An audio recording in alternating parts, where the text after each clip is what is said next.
வணக்கம்.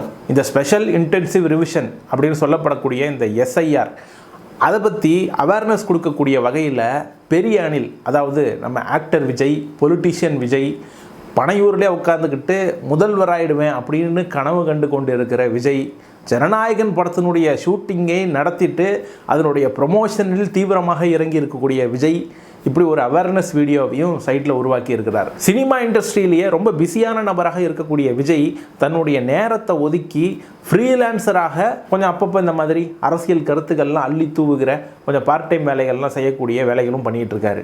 இதுக்கெல்லாம் எப்படி அவருக்கு நேரம் கிடைக்கிது? இப்படி சினிமா, அரசியல் இதெல்லாம் இருந்தாலும் மக்களுக்கு அவேர்னஸ் வீடியோ போடணும் அப்படின்ற ஒரு அறிவு அவருக்கு இருக்கு பாருங்க. அடடா, தன்னலமில்லா மனிதர். அந்த வீடியோவை நம்ம கொஞ்சம் பட்டிட்டிங்கிறீங்க பார்க்கணுமா இல்லையா? Let's go to the show.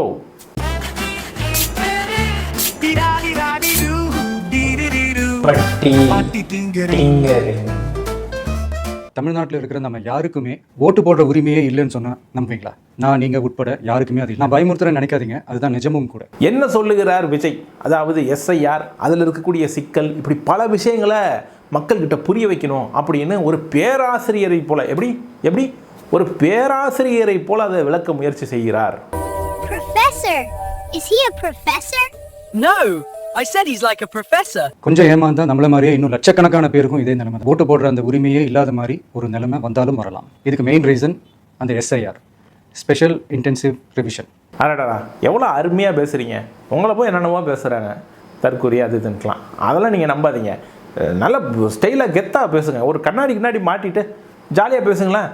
பார்க்குறவங்களுக்கும் ஒரு ஸ்டைலாக தெரியுமா? Special intensive revision. இப்போ பாருங்க, கண்ணாடி அவ்வளோ சூப்பராக இருக்குது. You continue. இப்போ புதுசாக சில கம்ப்ளைண்ட்ஸ்லாம் வர ஆரம்பிக்குது. அது என்னன்னா முக்கியமாக நம்மளுடைய டிவிகே தோழர்களுக்கு அந்த ஃபார்ம் கிடைக்க மாட்டேங்குது, கொடுக்க மாட்டேன்றாங்க அப்படின்ற சில கம்ப்ளைண்ட்ஸ். பார்த்தீங்களா? தமிழக வெற்றி கழகத்தினுடைய கட்சிக்காரங்களுக்கு மட்டுமே ஃபார்ம் கொடுக்கறது கிடையாது. அதாவது ஃபார்ம் கொடுக்க வராங்க, நீ என்ன கட்சின்னு சொல்லு, அப்போ தான் நான் ஃபார்ம் கொடுப்பேன் அப்படின்ற மாதிரியான கண்டிஷன்களை போடுறாங்க. இல்லை உங்கள் வீட்டில் ஏதாவது விஜய் ஸ்டிக்கர் ஒட்டியிருக்கீங்களா, தாவேக்காவுடைய கொடியினுடைய ஸ்டிக்கர்ஸ் ஏதாவது ஒட்டியிருக்கீங்களா, வண்டியில் விஜய் பற்றி ஏதாவது வாசகங்கள் எழுதியிருக்கீங்களா, இப்படியெல்லாம் தேடி பார்த்துட்டு தான் அந்த ஃபார்மை கொடுக்குறாங்களா அப்படின்றது விளங்கலை. ஸோ எது எப்படியா இருந்தாலும் நீங்கள் தாவேக்காவாக இருந்தால் உங்களுக்கு ஃபார்ம் கிடைக்காது. அதனால் ஃபார்ம் கொடுக்க வரவங்க கிட்ட நீங்கள் திமுகன்னு சொல்லிக்கோங்க. அதிமுகன்னு சொன்னீங்கன்னா கூட உங்களுக்கு ஃபார்ம் கிடைக்க வாய்ப்பு இருக்குது. இது யார் பண்ணுறாங்க அப்படின்றது நான் தான் சொல்லி தெரிய வேணும்னு ஒன்றும் அவசியம் இல்லை உங்களுக்கு. இப்போ என்னதையா சொல்ல வர? எதையாவது வெளிப்படையாக பேசியா? இப்போ இருக்கிற ஆட்சியாளர்கள், அவங்களுக்கு கைப்பாவையாக இருக்கக்கூடிய சில பேர் இதை செய்ய ஸ்டார்ட் பண்ணியிருக்கிறாங்க. யார் கைப்பாவையாக இருக்காங்கன்னா யார்? ஆட்சியாளர்கள்னால் யார்? ஐஏஎஸ் அதிகாரி, ஐபிஎஸ் அதிகாரிகளை சொல்கிறியா? இல்லை இந்த தமிழகத்தை ஆட்சி செய்து கொண்டு இருக்கிற திமுக அரசாங்கத்தை சொல்கிறாயா? யாரை மேன் சொல்கிற? தெளிவாகத்தான் பேசி தொலையேன். அதனால் my dear virtual warriors,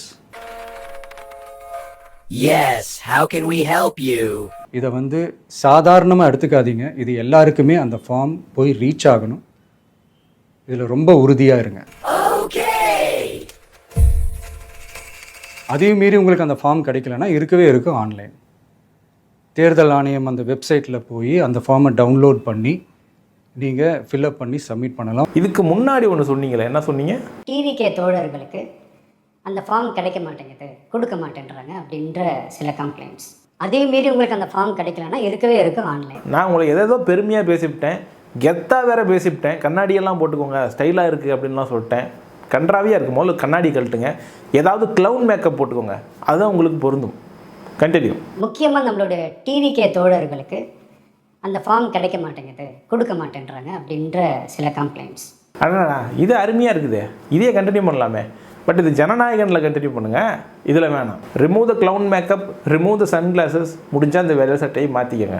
and ரொம்ப முக்கியமாக நம்ம ஜென்சி கிட்ஸ், நம்ம ஃபஸ்ட் டைம் ஓட்டர்ஸ், நம்ம புது வாக்காளர்கள், நம்ம நண்பிகள், அவங்க ரொம்ப கேர்ஃபுல்லாக இருக்கணும். ஸோ இந்த ஜென்சி கிட்ஸ் அப்படின்னு சொல்லப்படக்கூடிய முதல் முறை வாக்காளர்களை நம்பி களமிறங்கியிருக்கிறார் அண்ணன்.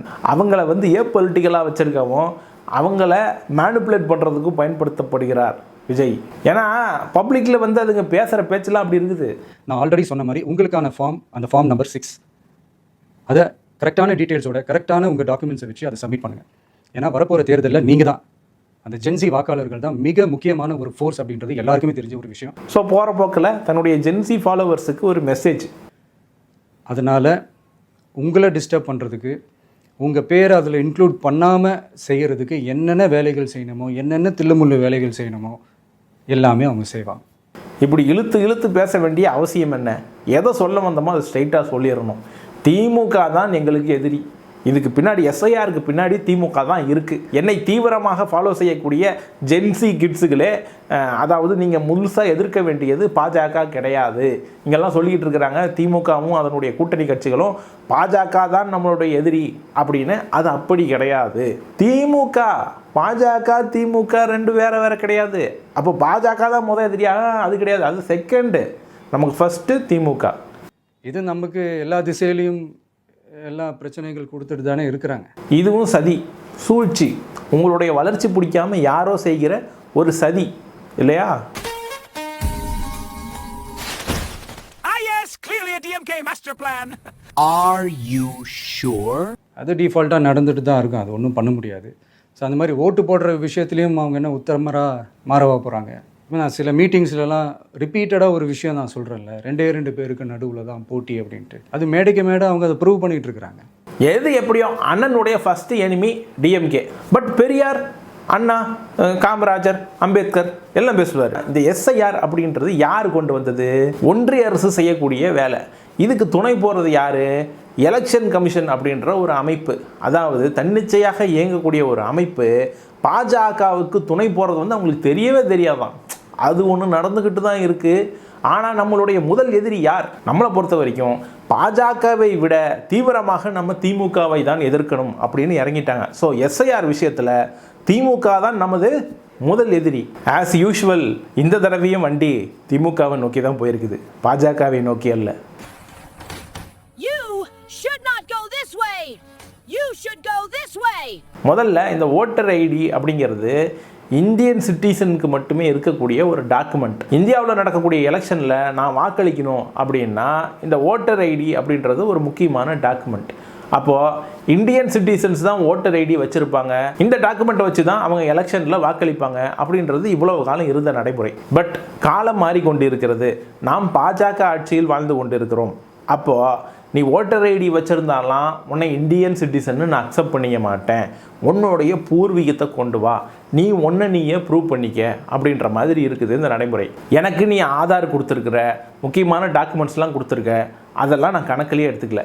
ஓட்டர் ஐடின்னு ஒன்று கொடுக்குறியே, அது இந்தியன் சிட்டிசன்ஸ் அல்லாதவர்களுக்கு நீ கொடுத்துக்கிட்டு இருக்கிறியா இவ்வளோ காலமா அப்படின்ற ஒரு கேள்வி எழுது. இது முதல் முறை கிடையாது. பாஜக ஆட்சியில் ஒவ்வொரு முறையும் இந்த மாதிரியான சட்டங்கள் மூலமாக உங்களுடைய பூர்வீகத்தை தோண்டி எடுத்து நீங்கள் என்ன மதத்தை சேர்ந்தவங்க, உங்கள் சொந்தக்காரங்க யார், உங்களுடைய ஜாதி என்ன, எவ்வளவு காலமாக இங்கே இருக்கிறீங்க, உங்களுடைய தாத்தாவுனுடைய ஐடென்டிட்டி ஏதாவது இருக்கா, உங்கள் தாத்தா வழியில் தான் நீங்கள் வந்து பிறந்திருக்கீங்க அப்படின்றதுக்கு ஏதாவது ப்ரூஃப் இருக்கா, இப்படி உங்களுடைய பூர்வீகத்தை தோண்டி ப்ரூஃபாக கொண்டு வா, அப்போ தான் உன்னை அக்செப்ட் பண்ணிப்பேன் அப்படின்னு சொல்லக்கூடிய உள்வேலைகள் நிறைய நடந்துக்கிட்டு இருக்குது. இதெல்லாம் நம்ம அண்ணாத்துக்கு தெரியாதா? தெரியும். ஆனாலும் பாஜகவை ஓரம் கட்டிவிட்டு முழுக்க முழுக்க திமுகவை நோக்கி வண்டியை செலுத்துவதுதான் இவருக்கு கொடுக்கப்பட்ட assignment. Whatever you say, boss.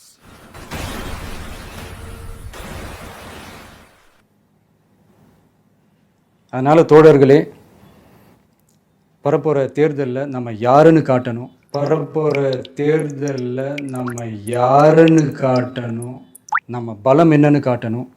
நம்ம பலம் என்னன்னு காட்டணும். அதுக்காக அந்த பலமான அந்த பவர்ஃபுல்லான ஆயுதத்தை நம்ம கையில் எடுக்கணும். அந்த ஆயுதம் வேறு எதுவுமே இல்லை, ஓட்டு, வாக்கு, ஜனநாயகம்.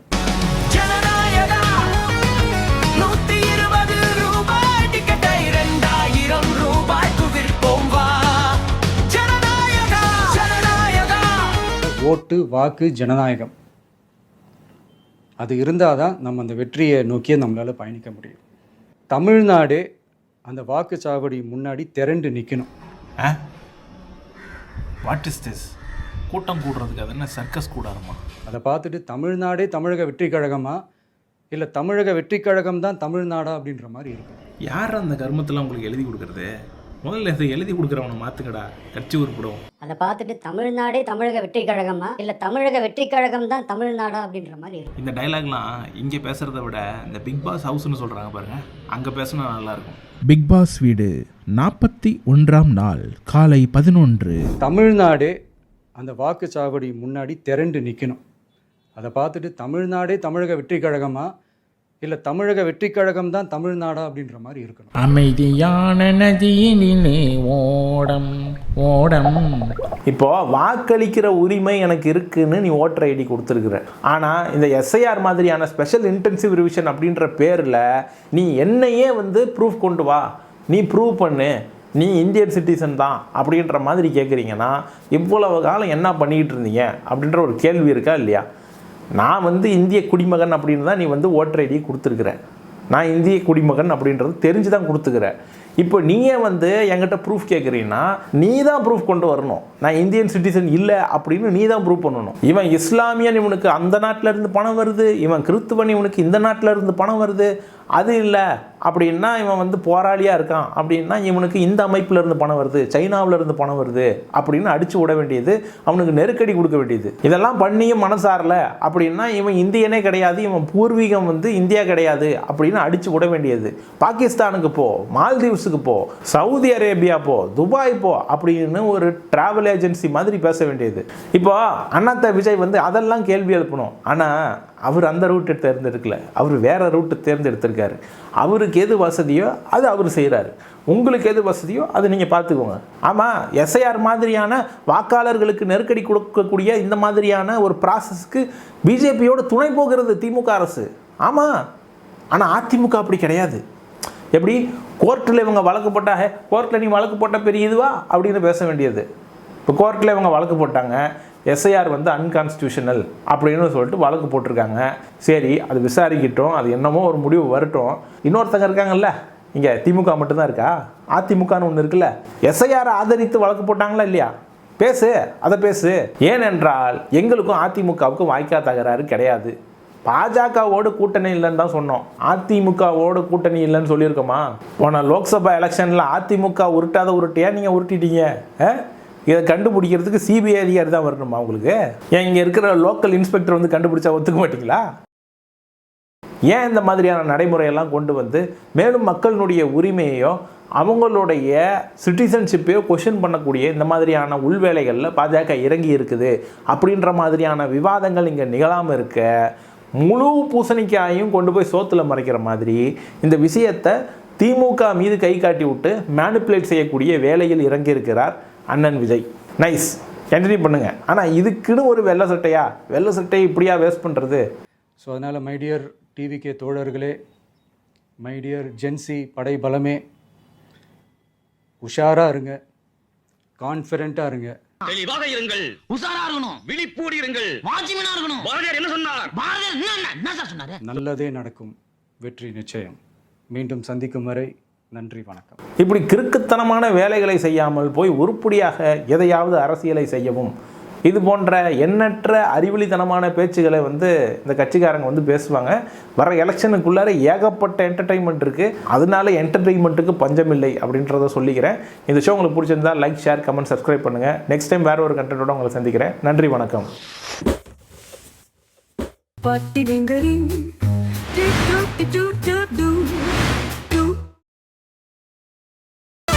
Dee da dee da dee doo, dee dee doo doo doo ba dee ding da ding, dee da dee doo.